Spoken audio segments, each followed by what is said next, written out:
اعوذ باللہ من الشیطان الرجیم بسم اللہ الرحمن الرحیم۔ طلاق قبل از نکاح۔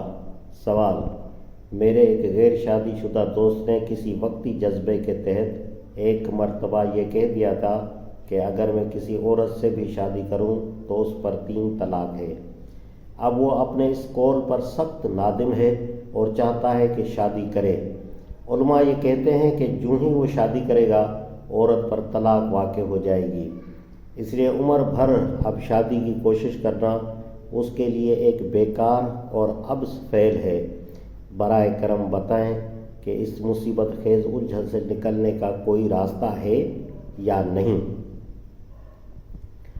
جواب: بلا شبہ فقہائے حنفیہ کی رائے یہی ہے کہ ایسی صورت میں جس عورت سے بھی اس کا نکاح ہوگا اس پر طلاق وارد ہو جائے گی، لیکن تمام ائمہ و فقہا اس بارے میں اتفاق نہیں ہے۔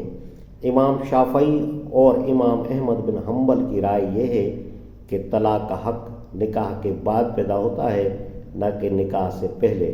اگر کسی شخص نے یہ کہا ہو کہ وہ آئندہ جس عورت سے بھی نکاح کرے اس کو طلاق ہے تو یہ ایک لغو اور غیر مؤثر بات ہے، اس سے کوئی قانونی حکم ثابت نہیں ہوتا۔